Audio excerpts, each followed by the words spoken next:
Bem-vindos a mais um episódio do SAP Mastermind Podcast. É o nosso podcast.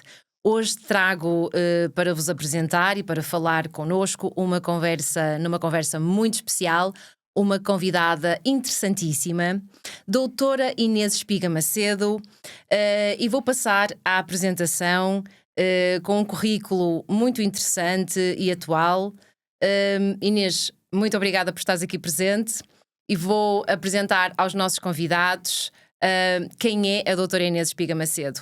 É uma médica especialista em medicina geral e familiar e acupuntura médica desde 2016, com uma paixão profunda pela natureza e pelas pessoas. Desde 2017 desenvolve uma consulta inovadora que integra a medicina geral e familiar com a acupuntura médica, a prescrição de atividade física, a prescrição social e a meditação numa abordagem holística e biopsicossocial. É também pós-graduada em medicina desportiva, professora e praticante de meditação, além de monitora de Qigong. Conta com a autoria e coautoria também de artigos científicos e posters premiados nas áreas de acupuntura e medicina geral e familiar, evidenciando o seu compromisso com o desenvolvimento científico e prático da medicina integrativa.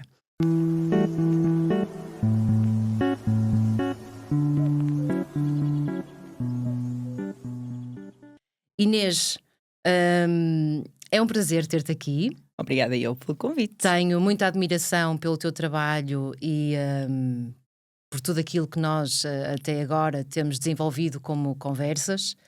E por isso, da minha parte, considero-te uma pessoa muito interessante e daí a minha vontade e gratificação também em ter-te aqui e de ter como convidada. E vou começar por perguntar-te, para que as pessoas conheçam também quem é a doutora Inês Espiga Macedo, que é merecedora de ser ainda mais conhecida do que já é, para podermos divulgar ainda mais o seu trabalho. Quando é que decidiste que a medicina geral familiar iria ser o teu foco? Pois, isso, a minha história com a medicina geral familiar tem algo de muito interessante, porque eu acabei a faculdade e achei e acreditava mesmo que o que eu queria ser era cirurgia geral. Mas efetivamente a vida levou-me por outros caminhos, porque apesar de eu ter repetido várias vezes o exame de acesso à especialidade, acabei por ficar na medicina geral e familiar.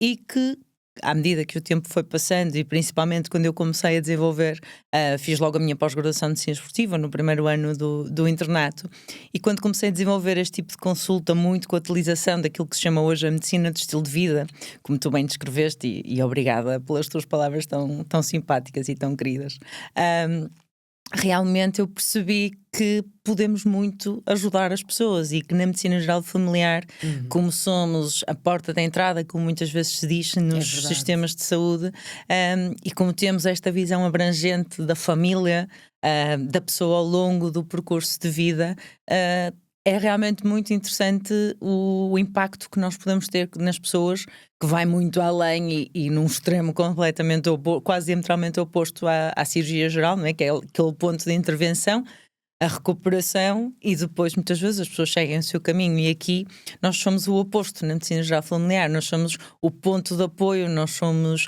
a base, nós somos o pilar, e realmente sem dúvida que hoje eu penso que ainda bem que a vida me trouxe por este caminho. Que bom, Inês.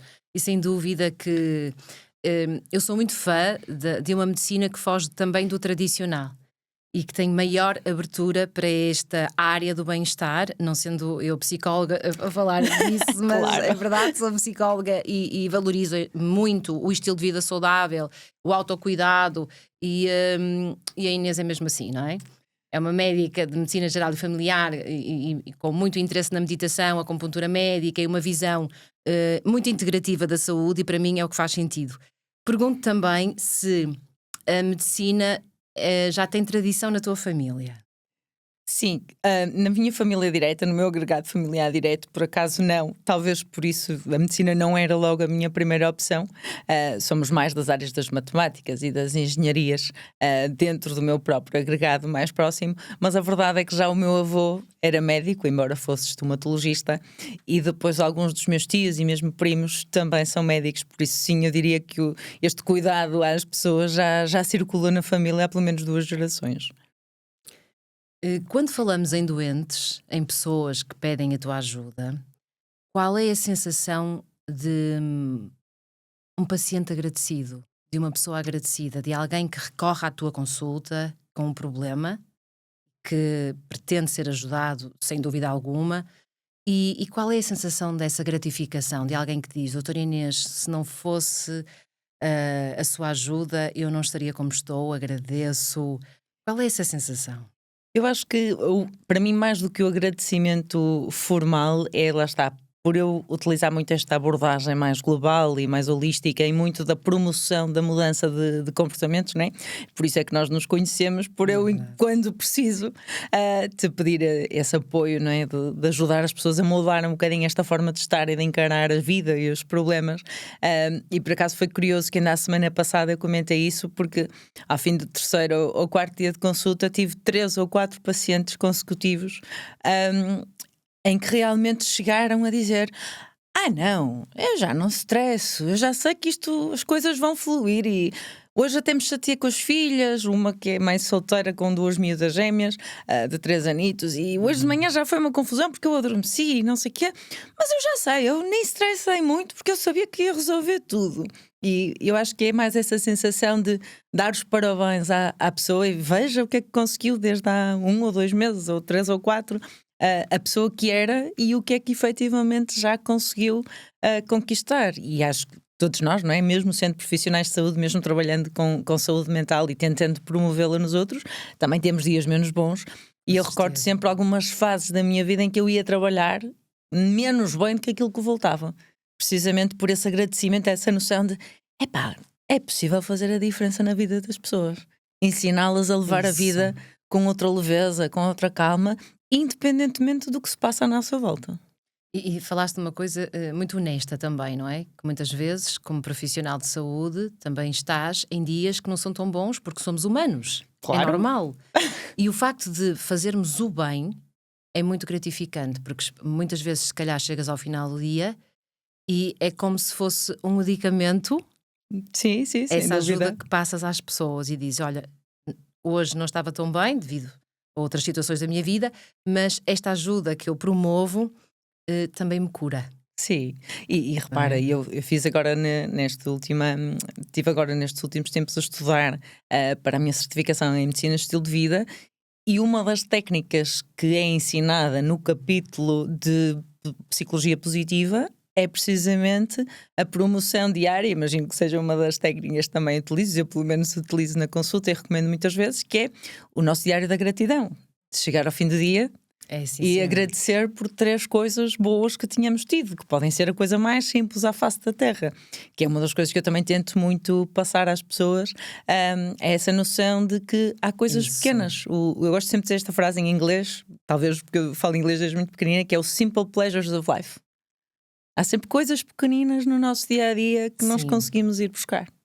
E que às vezes, não é, Inês? Permite-me que te diga que às vezes não são tão pequeninas, não é? São pequenos, grandes Sim, sim. detalhes, não é?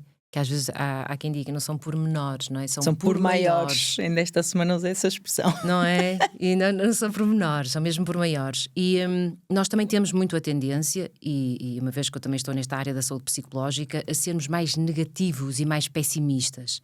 E isto que tu estás a referir do diário da gratidão é uma técnica, sim, para também conduzir o nosso pensamento a um lado mais tranquilo da vida, em que não é tudo negro.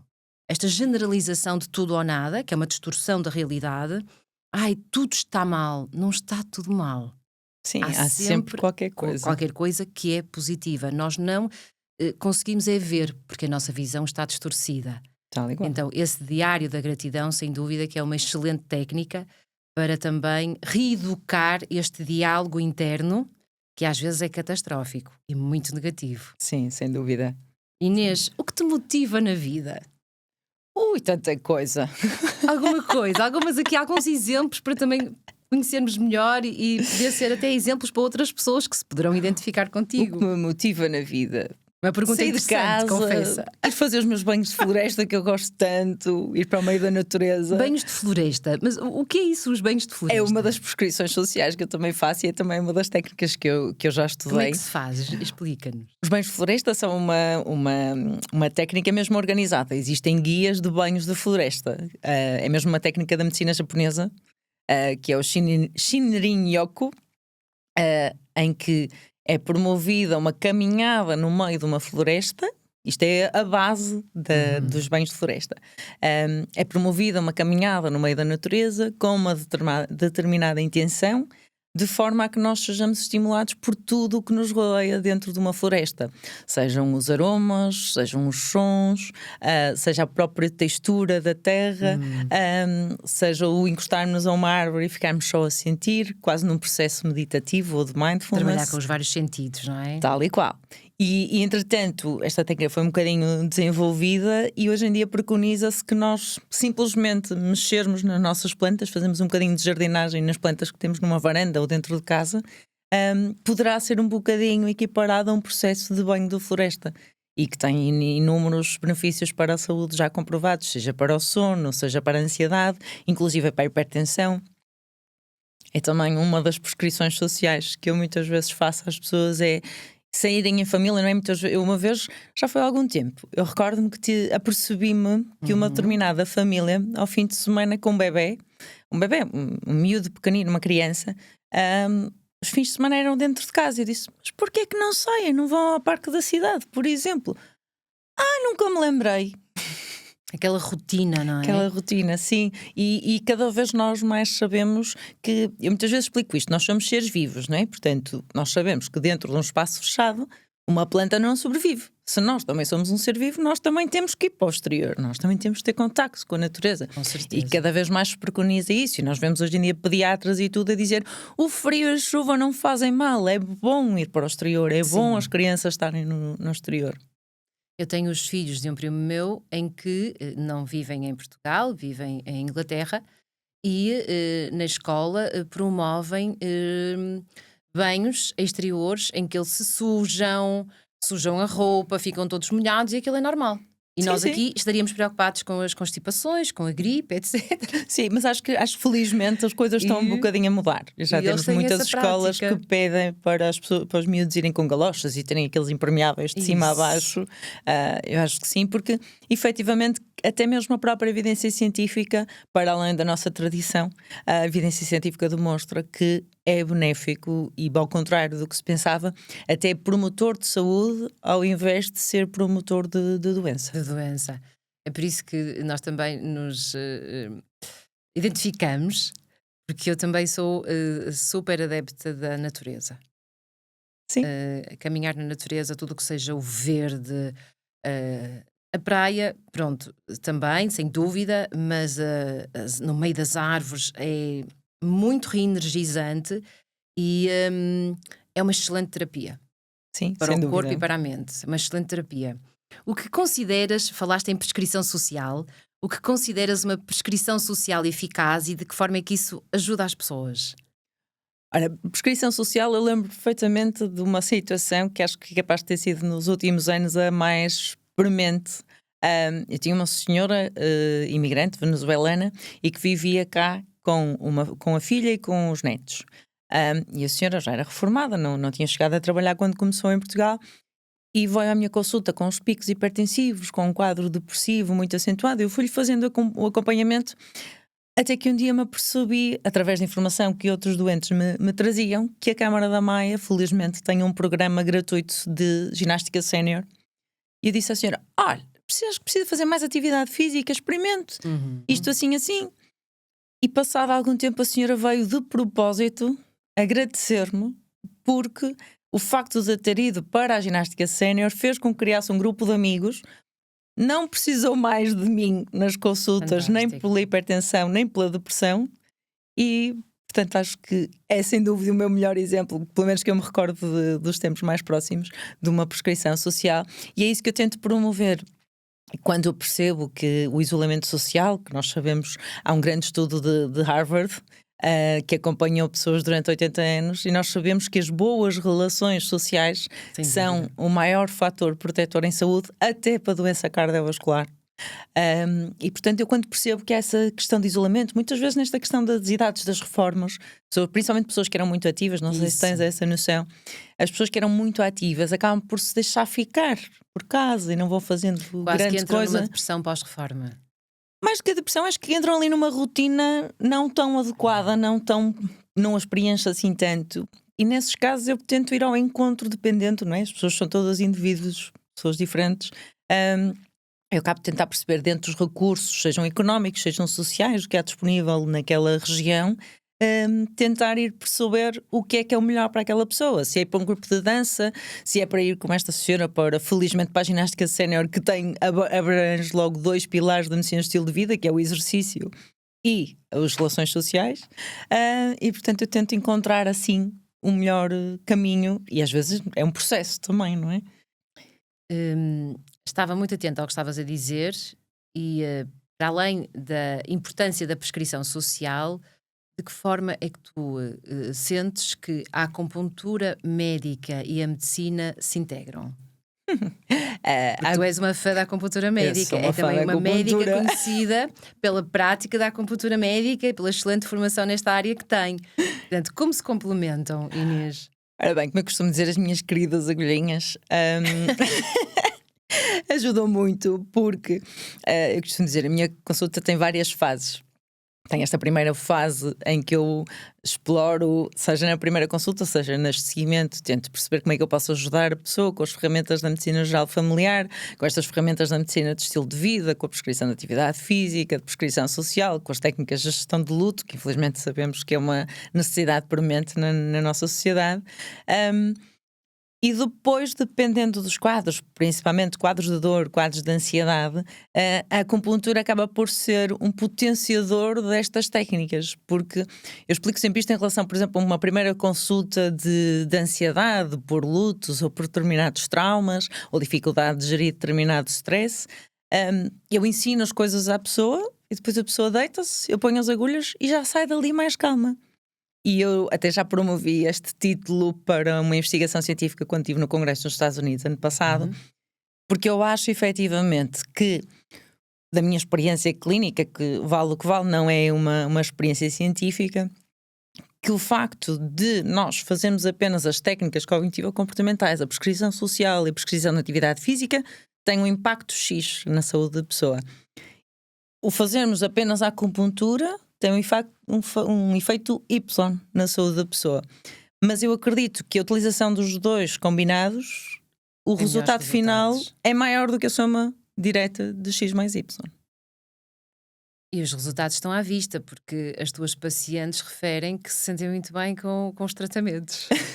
Isto porque a Inês, nós trabalhamos muito em equipa, porque a Inês, não é, também é excelente nesse sentido e de vez em quando tem pessoas que precisam de ajuda mais no campo da saúde psicológica e para tratar mais complexidades, e falam muito bem do teu trabalho e dos excelentes resultados com a acupuntura médica. Portanto, é sinal que os resultados estão lá e que as pessoas se sentem bem.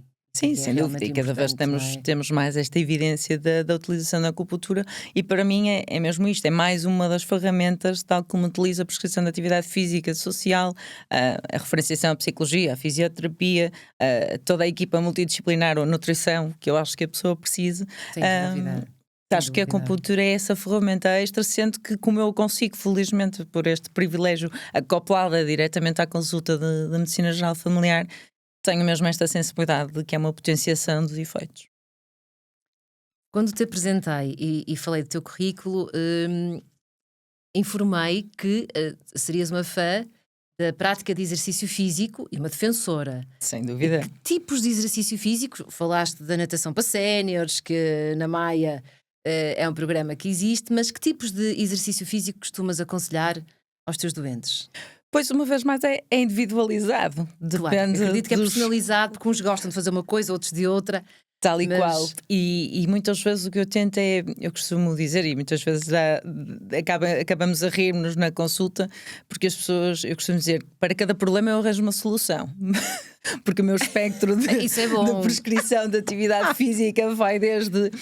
Ok, então vá ao ginásio 2 vezes por semana, faça uma vez pilates, faça 2 vezes yoga, faça uma aula de cycling, até, ok, não tem possibilidade de fazer exercício de outra forma. Por exemplo, se for um sénior, e eu tenho fruto da minha pós-graduação de Medicina Esportiva e da corrente do Exercise Medicine, eu tenho uma lista de exercícios simples e que sem riscos para a saúde, em imagens que eu ensino à própria pessoa no gabinete.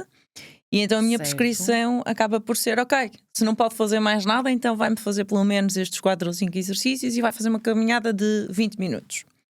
Mas, por exemplo, tenho uma outra pessoa que até já tem uma boa forma física, que até tem já um histórico, já algum conhecimento e alguma memória muscular para a prática de yoga. Mas eu não tenho tempo, agora eu não consigo mesmo fazer aulas de yoga. Muito bem, então pegue no seu smartphone, tem aqui uma aplicação, pode escolher se tem 5 minutos, 10 ou 1 hora. E escolhe qual é o grupo muscular que quer trabalhar e tudo isso, e a prescrição passa a ser por uma aplicação de telemóvel. Ou então simplesmente uma pessoa que até era atleta de ciclismo ou que gosta de fazer caminhadas na montanha, então ao fim de semana 2 horinhas, vá para o monte. Portanto, acaba por ser um bocadinho individualizado, mas o espectro vai transversalmente. Ou então até dança. Muitas vezes o que eu recomendo de atividade física, dependendo das condicionantes físicas, económicas, pessoas, sociais da pessoa. Às vezes a dança é uma ótima atividade física porque conjuga aqui diversos pilares. E para quem gostar de dança é uma grande libertação. Tal e qual, porque é a movimentação do corpo, não é? Numa pessoa que tenha mais ansiedade ou mais sentimentos depressivos, fica mais parada, não é? Mais recatada, fica mais recolhida. E se gostar de dança também é uma forma de se libertar e de expansão. Portanto, mas vocês estão a reparar que ao longo desta conversa a Inês tem realmente uma visão integrativa. Não é assim tão habitual uma médica prescrever este tipo de recomendações e dizer, olha, tem aqui uma aplicação, olha, faça caminhadas aqui e ali, olha, existem várias alternativas para exercício físico, meditação e acupuntura. É por isso que eu me identifico muito com a tua forma e com a tua prática e a tua prática de medicina. Falei também que a doutora Inês Espiga Macedo tem aqui uma prática ligada a Qigong, mas esta palavra assim não tão fácil de pronunciar, talvez a maioria não saiba o que é, e eu gostaria que tu pudesses esclarecer o que é o Qigong e os benefícios. Claro que sim. Ora bem, o Qigong é mais uma das provas de que eu tento fazer uma integração das diferentes técnicas que existem. O Qigong é a forma mais fácil de explicar, se calhar muitos dos que nos estão a ouvir que já conhecem, e é um nome mais comum, que é o Tai Chi. O Tai Chi e o Qigong são 2 técnicas de exercício que a medicina tradicional chinesa prescreve e utiliza. Sendo que o Tai Chi, a base dos movimentos, são os movimentos do Kung Fu. Enquanto que o Qigong, o nome vem da palavra Qi, que é energia em chinês, e Kong, que é o movimento, portanto a movimentação da energia. E o pressuposto é que os movimentos do Qigong vão ativar o que filosoficamente na medicina chinesa se chamam os nossos canais e os meridianos da acupuntura. E portanto são técnicas de movimento e de exercício, normalmente fluidas, um bocadinho como se vê nos vídeos do Tai Chi, para ajudar a melhorar determinadas zonas do nosso corpo e a ativar determinadas regiões do nosso corpo. No fundo o Qigong também está muito relacionado com a acupuntura. Digamos, tem ali algum ponto de ligação. Sim. E muitas vezes eu utilizo como um potenciador de alguns dos efeitos. Por exemplo, existem exercícios de Qigong que acabam por... Nós sabemos que acalmam o sistema nervoso parasimpático e, por exemplo, pessoas com insónia, há uns exercícios que eu ensino que são específicos para antes de dormir conseguir abrandar e acalmar e conseguir ter um sono mais leve e mais profundo. Perfeito. Estás a tocar aqui num tema que é um problema na nossa sociedade, o sono. Se eu perguntar, dorme bem? Talvez a maioria vá responder, não tão bem quanto deveria. É um problema de saúde pública, o sono, devido a vários problemas da vida, das exigências do cotidiano, muitos desafios emocionais, o sono fica efetivamente comprometido. Como médica, com esta visão mais integrativa, mais holística da medicina, Inês, o que aconselhas às pessoas para poderem melhorar o sono? Por exemplo, agora falaste do Qigong, assim, que técnicas ou que conselhos nós podemos dar às pessoas para tratar ou melhorar, isso já é, não é? Terá que ser uma consulta mais individualizada, mas que dicas podemos dar às pessoas para melhorar o sono? Eu acho que nos últimos tempos que realmente efetivamente tem sido uma problemática cada vez mais comum na consulta, eu uso muitas vezes esta frase, que é: a nossa noite reflete o nosso dia. E, portanto, eu acho que o controle do nosso sono e a preparação do nosso sono começa logo desde que acordamos. E nós levarmos todo o dia com mais calma acaba por se refletir também na nossa noite. Eu acho que isso é logo o primeiro pressuposto, que é nós termos esta noção de que não podemos estar sempre aceleradíssimos, ou mesmo que estejamos, que saibamos ter os períodos de pausa e de conseguir relaxar e ter um momento para nós. E depois é sempre a questão do final do dia.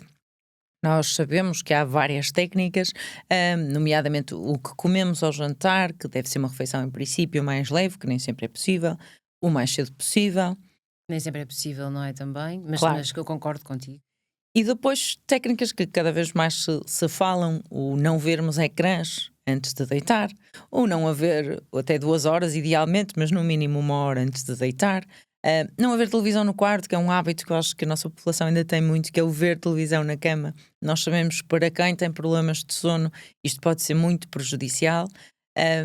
Também o optar por ter uma rotina antes do sono, e achei curioso também quando estava a rever as coisas da medicina estilo de vida para a certificação, que fizeram uma comparação que eu achei muito curiosa e que nunca tinha refletido sobre isso, que é, nós criamos nas crianças aquela rotina do sono, não é? A criança vai lavar os dentes, lê a história, não sei o quê, e depois vai-se deitar. E cedo. Pronto. Porquê é que nós adultos não fazemos isso para nós mesmos? E é um dos pilares e uma das bases de trabalho que a medicina estilo de vida recomenda, que é mesmo os adultos que promovem nas crianças esta rotina também a devem ter. Chegar ali a uma determinada hora em que desligamos dos estímulos, das preocupações do dia, das tarefas do dia, vamos lavar os dentes, lemos o nosso livro e depois serenamente preparamos o nosso corpo, não é? Começar a preparar o nosso cérebro e o nosso corpo de que está na hora de começar a desligar. É muito raro as pessoas fazerem isso. Pois, mas acho que estamos numa fase em que, se não De formos nós a evolução. promover, É a isso. começar a avisar e a criar estes alertas, claro que todos nós sabemos que também temos pessoas que chegam à cama, morrem, deitam, dormem e está tudo feito e não podem fazer o que quiserem mesmo antes de dormir, que em 2 minutos ou 1 minuto estão a dormir. Sim. Aqui estamos a falar para quem não dorme assim tão bem, que se calhar deverá terem atenção. Por exemplo, estavas a falar das diferentes ferramentas que eu utilizo. A meditação também é uma das ferramentas que eu muitas vezes recomendo neste processo, porque Sim, até fazes lives, não é? Sobre a meditação. sim. E pronto, não é? Costumas Tentar falar promover muito a formação e a desmistificação, principalmente do que é a meditação. Porque o que eu ia explicar muitas vezes no início da prática da meditação não é fácil e é mais difícil ainda, parece que os pensamentos ficam mais ativos, mas efetivamente com o treino nós conseguimos que a meditação nos ajude a abrandar e a acalmar e a conseguir então preparar também o corpo para este desacelerar e preparar do sono. E é que as pessoas também têm uma ideia errada da meditação, que a meditação para algumas pessoas, também não temos todos que gostar da mesma coisa, isso é óbvio, mas a meditação é como se, mas eu não consigo parar os meus pensamentos, eu não consigo parar de pensar. E está sempre aqui um grilo falante, não há dúvida nenhuma. A meditação não é de repente. Retiramos os pensamentos da nossa cabeça e ficamos um vazio. Isto não é assim. Seria ótimo, não é? Um aspirador. Aspirar Ou um botão.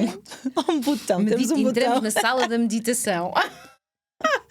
Não é nada assim. Há pessoas que têm realmente um conceito muito negativo sobre a meditação ou desconhecido, vamos dizer assim. E de facto a meditação não é mesmo aprender a dialogar também connosco e a desacelerar. Sim. E a saber ouvir-nos. Tal e qual. E não Esta é só isso. escuta Acho que é muito importante as pessoas terem noção disto, do que é o mindfulness.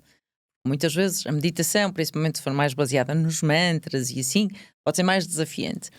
Mas a meditação de mindfulness, eu estava-me a recordar, fiz outro dia uma caminhada meditativa com um determinado grupo de pessoas, 2 das quais nunca tinham feito meditação. E foi engraçado porque foi agora no fim do verão, um daqueles fins de semana que teve muito mau tempo, numa série de fins de semana consecutivos, e de repente, no dia que eu marquei, que foi ali na zona do Passeio Alegre, ficou um sol maravilhoso. E eu tinha combinado uma caminhada para o pôr do sol, e claro que estava cheio de gente a aproveitar o sol, uma vez que não tínhamos tido sol nos fins de semana anteriores. Então o que eu fiz foi uma indução da meditação baseada nos diferentes elementos, na terra, no ar, na água. E quando chegamos à beira-rio, eu disse, induzi, não é? Ajudei as pessoas a entrar na meditação e a focar no som da água, independentemente do ruído dos carros, de tudo isso que estava a acontecer à volta. E depois no fim, quando eu pedi para partilharem um bocadinho o que tinham sentido, exatamente as 2 pessoas que nunca tinham feito meditação disseram: eu achei espetacular, eu nunca pensei que eu conseguisse estar ali e eu ouvi um peixe na água, o peixe a saltar na água, apesar do barulho das pessoas a passar a conversar, dos carros. E é muito isto, é nós, no meio dos estímulos todos que podem ser internos ou externos, nós decidimos que agora queremos focar numa determinada coisa. A atenção plena, não é? Tal e qual. Mindfulness, não é? A atenção plena. E nós andamos tão distraídos e alienados de nós mesmos. É algo que eu digo muitas vezes. Nós deambulamos, mas muito distraídos das nossas necessidades, Tal e qual. do nosso diálogo interno e sem tempo. Existe muito esta expressão: eu não tenho tempo, 5 minutos, não tenho tempo. Não temos tempo, como aquela frase, não é? Não temos tempo para promover saúde, iremos ter que ter tempo para tratar a doença. E de facto, pensarmos que este autocuidado é essencial, todas estas práticas que estás a falar são promotoras de saúde, isto é de facto diferenciador. Por isso que essa tua prática de medicina baseada nesta vertente mais integrativa, mais holística, faz toda a diferença, não faz? Sim, para mim sim, e eu digo muitas vezes isto, a base da medicina geral familiar, não é? Da minha especialidade de base é mesmo essa, é uma abordagem holística biopsicossocial. Portanto, a medicina geral familiar por si já tem esta inerência. Depois, fruto das experiências e do conhecimento que eu fui adquirindo, fui juntando ingredientes extra a esta fórmula e que felizmente tenho tido bons resultados. E a propósito que estavas a falar do tempo para parar, eu ensino muitas vezes às pessoas 2 coisas. Primeiro, é quantas vezes é que se põem na semana na sua própria agenda, que é o tempo para si mesmas. E depois é esse conceito de não tenho tempo. Eu às vezes acho curioso porque alguma coisa que acontece em consulta e eu digo, não tenho tempo para ir, não tive tempo ainda de ir ao cabeleireiro, não tive tempo de não sei o quê. Doutora, mas promove isto tudo, como é que não tem tempo? Não tenho tempo porque eu tenho que ter tempo para fazer nenhum. E as pessoas ficam a olhar para mim e eu, sim, fazer nada, Isso. estar só parado a fazer nada é mais importante do que fazer algumas outras coisas. E muitas vezes esta noção de priorização. O que é mais importante neste momento, e sendo que essa lista de prioridades é uma coisa que eu ensino muitas vezes também às pessoas, a lista de prioridades não é estanque, não é definida ad eterno. É a cada hora, a cada minuto, a cada segundo, essa lista pode-se alterar. E se eu hoje acordo mais cansada, se calhar aquela lista de compras que eu tinha que fazer, se não for premente, se calhar é melhor ficar para amanhã. E hoje eu preciso de algum tempo só comigo e a fazer uma meditação, a ter algum processo de autocuidado. Nós já estamos num discurso mais à frente. Isto porquê? Porque a lista de prioridades também é rara existir. Eu não estou a dizer que não aconteça já num núcleo de pessoas, mas também existem muitas outras tantas pessoas que não sabem o que é a lista de prioridades, que não se sabem priorizar, que não sabem o que gostam, que não sabem o que é importante para elas, que não sabem quais são as suas necessidades emocionais. Por isso mesmo é que a saúde psicológica e a saúde, porque tudo é saúde, fica comprometida. Tal e qual, tal e qual. É um tema muito importante que estás a referir, que é eu incluir-me na minha agenda, o ser humano incluir-se na sua agenda. e principalmente a mulher, não descurando aqui o papel do homem, mas a mulher que tem uma cultura muito cuidar da casa, cuidar dos filhos, cuidar das lidas da casa em vários sentidos. Depois é o trabalho, depois é como, o papel como mulher, o papel como amante, o papel como tudo. Quer dizer, a super mulher não existe e eu como fico? E as minhas necessidades e aquilo que eu preciso, onde é que isso fica? Não fica. Então a saúde fica comprometida. E eu acredito que em consulta tu vejas muitas pessoas, Sim, mulheres sim. e homens também, mas a mulher que acarreta um papel muito maternal, não é? Sobrecarregadas. Sim, eu achei piada porque estavas a ouvir-te a falar e eu uso exatamente a mesma expressão das super mulheres. Eu costumo dizer, sabe que as super mulheres só existem nos filmes. É verdade. E mesmo assim. E o super-homem também. Exatamente. E mesmo assim ficam debilitados em determinada altura, não é? Mas sim, e eu acrescento mais que é. E muitas vezes eu acho que tenho muitas pessoas, e muitas mulheres e alguns homens também, porque também existe. Às vezes a sobrecarga também é nos dois pilares ao mesmo tempo. Sem dúvida, sem dúvida. E eu muitas vezes, e noto que tem alguma ressonância, que é muito bem, está a cuidar de tudo, de todos, e se não estiver bem, como é que vai cuidar dos outros? E é curioso porque às vezes basta isso para realmente as pessoas pensarem e refletirem um bocadinho e até conseguem reorganizar. Olha, fez-me agora lembrar uma situação de uma senhora que eu estive agora com ela a semana passada. Eu acho que está comigo há 2 anos. É apenas a consulta de medicina geral e familiar que eu faço sempre com esta abordagem toda da psicologia, da técnicas cognitivo-comportamentais, da prescrição social. E é curioso porque ela tem 2 filhas adolescentes. E quando veio ter comigo era precisamente, lá está, um bocadinho este paradigma hoje em dia do cansaço extremo, de não conseguir dar vazão a tudo. A sociedade do cansaço. Tal e qual. E achei curioso porque desta vez o desafio que eu lhe lancei, porque ela disse, mãe, às vezes já não consigo fazer exercício, nem a meditação, porque está muito difícil o trabalho, para chegar e cozinhar e não sei o quê. E eu disse, cozinhar? Que idade têm as filhas? Ela já me disse, não sei se são 13, 17, mas é assim dentro desta faixa etária. Olha, e que tal as filhas e o marido, cada um ficar com um dia de cozinha, de preparar o jantar? Ela foi olhar para mim. Realmente elas sabem cozinhar. De vez em quando. Eu, não é de vez em quando. Ponho na vossa agenda, no vosso calendário semanal, um dia, claro, não vamos prejudicar a escola, não vamos, mas elas têm que entender o que é a rotina. Doutora, mas sabe, elas entendem. Porque a minha mais velha, quando me começa a ver assim mais agitada, diz, Marca, vai lá, doutora Inês, que estás a precisar.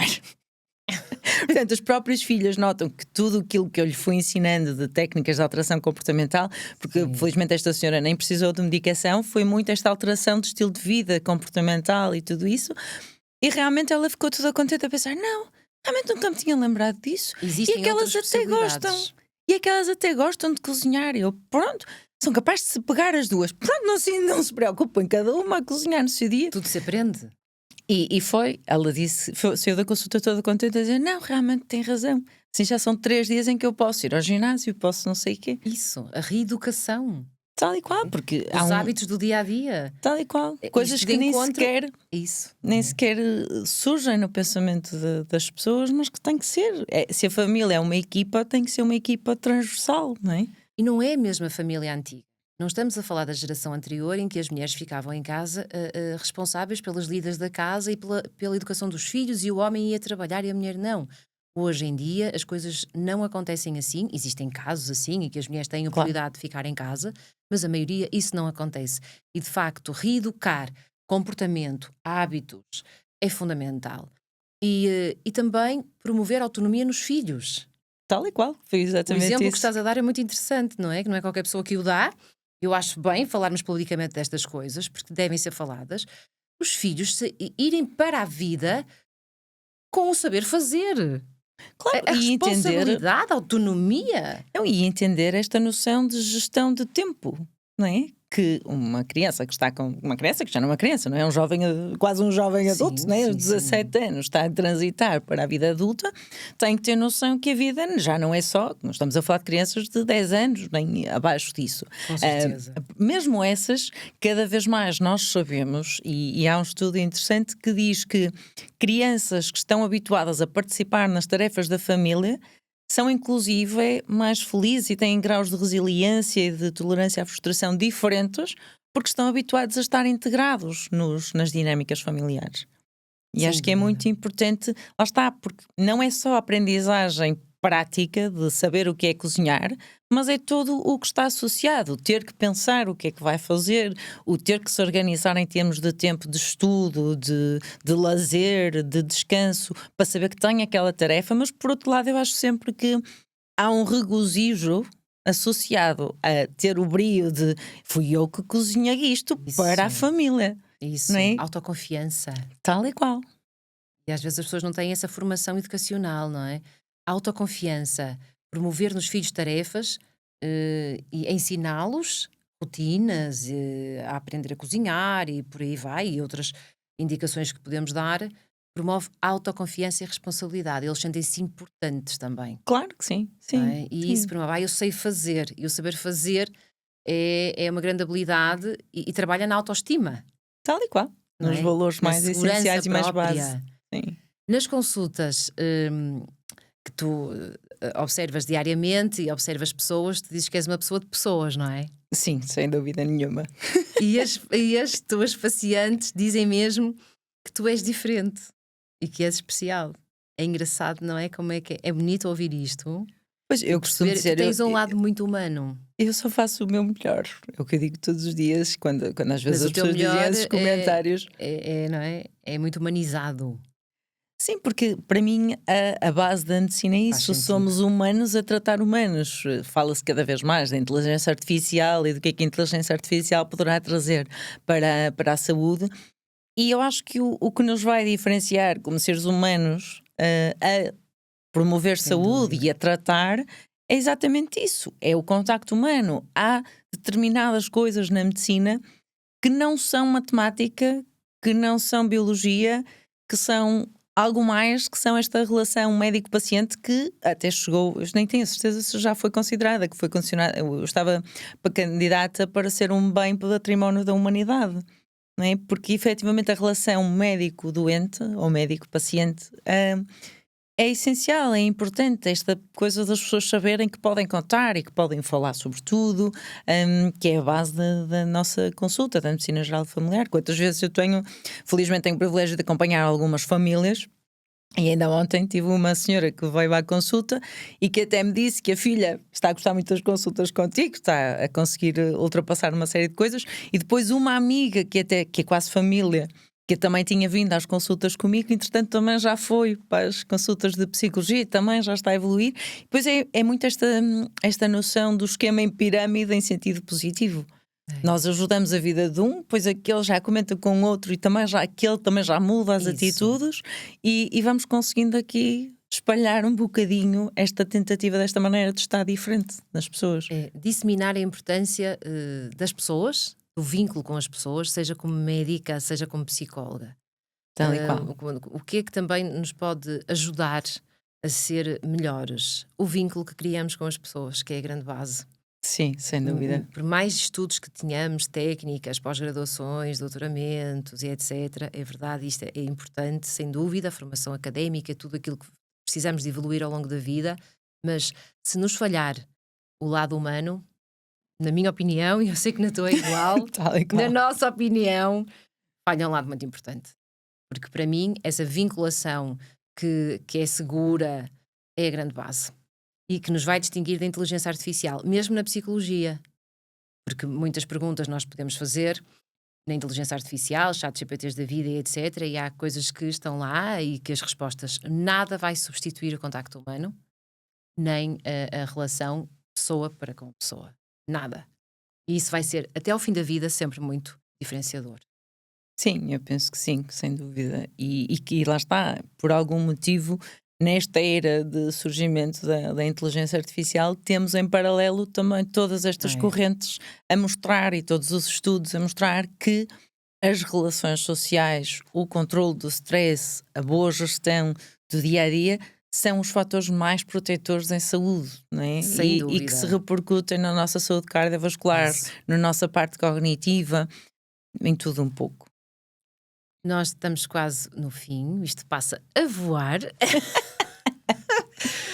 Mas quando falamos de saúde, falamos em tudo. Saúde é tudo na nossa vida. E como as pessoas costumam dizer, sem saúde, então nada se faz. Mas tu percebes que cada vez mais as pessoas têm a saúde psicológica comprometida. Qual é a tua opinião, Inês? Eu acho que nós vivemos numa fase que nós sabemos que temos muito stress que nos rodeia, muita pressão de objetivos de várias frentes da nossa vida. Eu acho que o desafio neste momento como sociedade é precisamente esta aprendizagem, porque muitas vezes as pessoas dizem: mas eu tenho muita ansiedade. Eu tenho ansiedade ou tenho stress? Porque eu acho que é importante nós entendermos e passarmos cada vez mais esta mensagem. Nós podemos viver no meio do stress sem ansiedade e com saúde mental. Nós temos é que aprender a não deixar que o stress entre em nós e passe a fazer parte de nós. Não sei se fazes esta alegoria, mas eu faço muitas vezes esta alegoria. Aprender a não cronificar o stress, não é? Tal e qual. Há um stress positivo da pessoa se mexer no dia-a-dia, dos desafios. Claro. Mas aquele stress que se cronifica, esse é grave.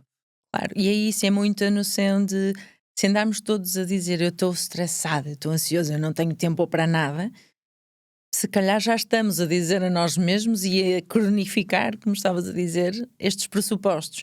Quando temos que, se calhar, entrar num processo, uma vez que toda a sociedade está cada vez mais a predispor-se a esta maior pressão e maior exigência, cada vez nos temos mais que posicionar no ok, existe isto tudo à minha volta, mas eu quero antes estar nesta posição. Quando falamos sobre saúde psicológica e Inês, estavas a falar, não é? Acabaste de falar do stress e da sociedade do cansaço, que é muito natural ouvirmos este discurso: estou tão cansado, estou tão cansada. Porque o trabalho também é muito exigente no dia-a-dia, não é? Claro, o trabalho, sem dúvida temos o fator nenhuma. do trabalho, a situação laboral e as exigências da vida num todo também não são fáceis. Portanto, a vida não é um mar de rosas, a vida não é um campo de férias. Tal e qual. Não é? Como nós estávamos a conversar, não é? Isto chamamos vida, é desafiante e ninguém diz que é fácil, mas também falta muito a capacidade de reconhecer que muitas vezes precisamos de ajuda. Também, sem dúvida alguma. Seja de que for, seja de saúde física, seja psicológica, a capacidade de reconhecer e pedir ajuda, que é um ato de coragem, Tal e qual. não é? E de força. E eu tenho provas, e tu também, não é, Inês, que quem pede ajuda tem muito mais capacidade de superar os seus desafios. Claro que sim. E do que a pessoa podemos... diz, não, isto vai-se resolvendo, vai-se arrastando, toma-se um comprimidozito e tal. E não funciona como deveria. Sim, e é a questão do é normal andar cansado, não é suposto ser normal andar Vai-se à cansado. farmácia, compra-se qualquer coisita para acalmar e passa a ser normal. Isso, normalizar a doença, não. Sim, acho que é criarmos esta noção de que é possível aprender a viver. É uma aprendizagem, é duro, e às vezes as pessoas dizem, eu com esta idade já não vou mudar. Vamos sempre a tempo de mudar qualquer coisa. Nós somos sempre capazes de mudar, e se não fosse assim a psicologia não existia, e nós temos bases ligadas à epigenética, à neuroplasticidade, que nos explica que nós temos a capacidade de mudar. Não como aquela novela antiga, dizem, não é do meu tempo, mas como Gabriela, não sei o quê, que nunca muda. Sim. Nasci assim, vou morrer assim, não sei o quê. Não é verdade, nós podemos efetivamente mudar, temos essa capacidade de nos transformarmos. E é esta mensagem que nós as duas defendemos. Se eu não me sentir bem comigo própria, eu não estou bem na vida. E o que mais as pessoas pedem em psicologia, é daquilo que eu vejo da prática diária, é eu quero me sentir bem comigo mesmo. Sim, Quem se sem sente dúvida. bem, não é? Consigo próprio, vive mais e melhor. E eu acho que, se calhar, quem te procura felizmente já vai com essa abertura, mas na nossa área, na área médica, eu acho que cada vez mais nós também temos que ensinar isso às pessoas, que é possível sentirem-se bem consigo próprias e que isso é um pilar essencial para depois tudo o resto fluir. E um médico também ter essa abertura. Já têm, mas é preciso ainda haver maior abertura, não só da parte das pessoas que antigamente associavam a saúde mental a malucos, ainda existe esse preconceito, cada vez menos, mas na geração dos avós e dos pais era totalmente presente. Ir ao psiquiatra, ao psicólogo, isso era malucos, eu não sou maluco. Atualmente as coisas já estão a mudar. Já, felizmente. Já há uma felizmente. aceitação Há muita muito informação diferente. na rede social. As pessoas, quando estão mal, precisam mesmo de ajuda e dizem: não, afinal, isto não posso dizer que é só para quem é maluco, porque nem é verdade. Isso não é, isso caiu assim nessa... Eu acho que também é muito a noção da prevenção. Não, as pessoas, se nós conseguirmos que as pessoas ainda antes Essencial, de estarem mal, irem aprender as técnicas para quando as coisas puderem potencialmente estar más. Porque vão estar mal, Inês. Exatamente. Nós não vamos pensar que as coisas não vão correr mal, e não é ser pessimista, atenção, somos defensores da psicologia positiva e etc, mas não é o positivismo tóxico. Exatamente. É o positivismo realista. A vida vai desafiar-nos e vão acontecer coisas em que não vai correr bem. Como há muita coisa que vai correr, mas muitas coisas não vão. E a psicologia e estas técnicas são exatamente para isso. São aprender a, quando as coisas estão menos bem, saber encontrar o caminho e a forma de gerir. E por isso é que eu faço a tal equiparação que eu estava a falar. Uma coisa é o stress à nossa volta, outra coisa é o stress passar a estar dentro de nós.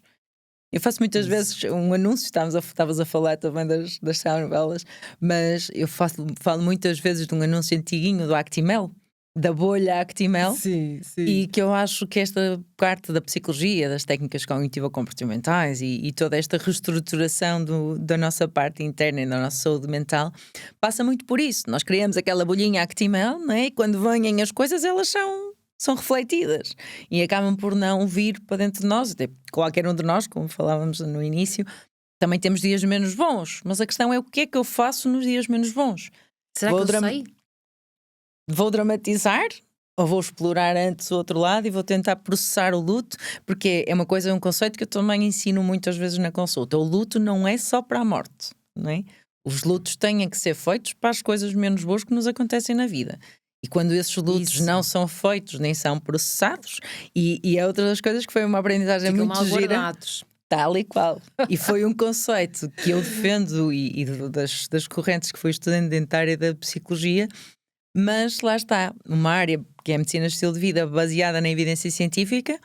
Um dos itens que fala na área da saúde mental é precisamente os eventos adversos da infância, que é algo que eu advogo, que é precisamente esta questão. Os lutos, os eventos de vida marcantes que nos acontecem ao longo da vida e que têm repercussão efetiva, e agora temos a bitola da evidência científica a trazer-nos esta evidência, e portanto é mesmo importante que nós saibamos quando estes eventos nos acontecem, porque lá está, isto não é psicologia, a psicologia positiva não é de todo a felicidade extrema, eu estarmos sempre bem. Não. Isso não acontece.